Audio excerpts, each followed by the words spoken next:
I'm just trying to think from the perspective of someone putting in a booth, like, it's gonna be so hard to get these things right DIYing it. Um, it's also I mean, whose responsibility do you think it falls on? Is it the exhibitor's responsibility? Is it, the exhibit house's agency that's building this booth to come up with the intention and the design? So that's a great question. I think be honest about who you are, Khalil. If you're a startup and this is your first foray into going to the large industry show, man, hire the professionals to help you with everything we just talked about. The branch office, the messaging, the figuring out of all the logistics.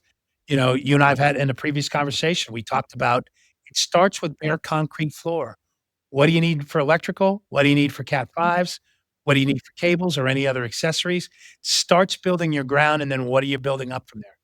If, the smaller booth you're in, I think you want you want some kind of a visual speed bump that is it's an appealing branch office. When you walk through the mall, we had a conversation not long ago. We talked about how great big malls are to jumpstart ideas for designing a booth or getting people stopped and talking.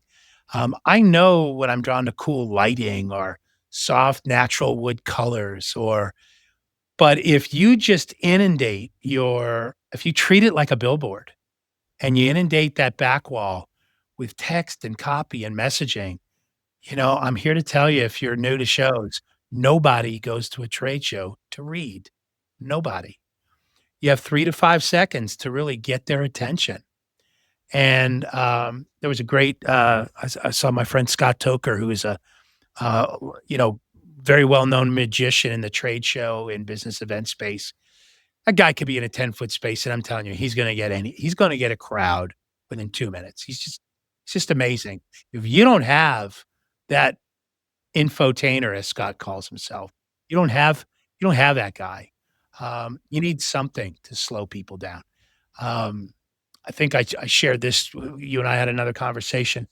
I remember a startup that was a new air ambulance company, right? And, you paid a membership and so for people that travel, you end up with food poisoning or, some strange thing from a third world country that, invades your body, you can make one phone call, and within 6 hours, they have a plane and a medical team coming to pick you, and they Whoa. will come get you, take you anywhere in the world. That's part of what your membership is.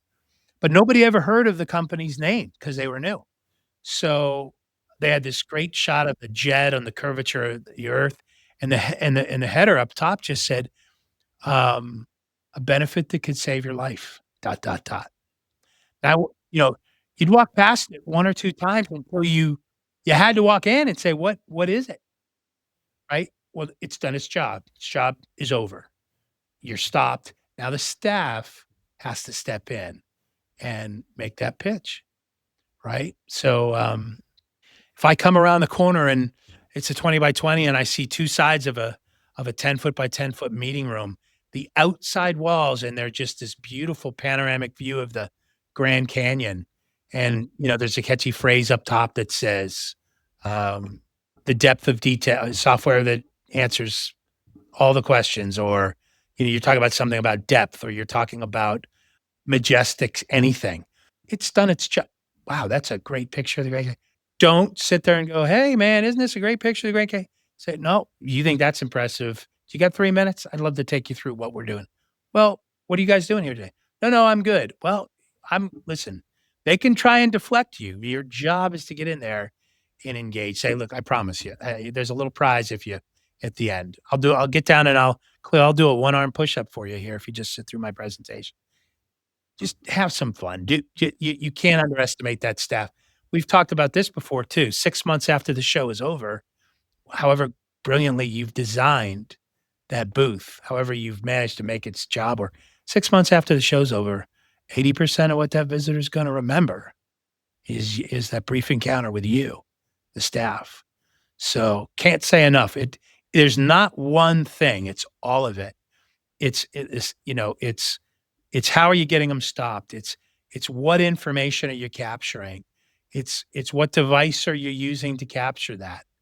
And now with AI, like we've talked about our friends at Backtrack, Jordan and Hunter have been on the show, and I mean, you're talking about your own cell phone can now become a lead retrieval device with an app that just allows you to reverse engineer that capture into an actionable lead. That's amazing. The shows usually have something as well, so there's always listen. There's just none of this is by accident. I'm talking to those developing exhibitors that may be new to this, and I know this is maybe sounds like common knowledge for a lot of the veterans out there, but it is critical that in this particular subject, we're talking about making sure your booth has a clear job, and it's part of the strategy that you guys have put together for your company, and then use it for that.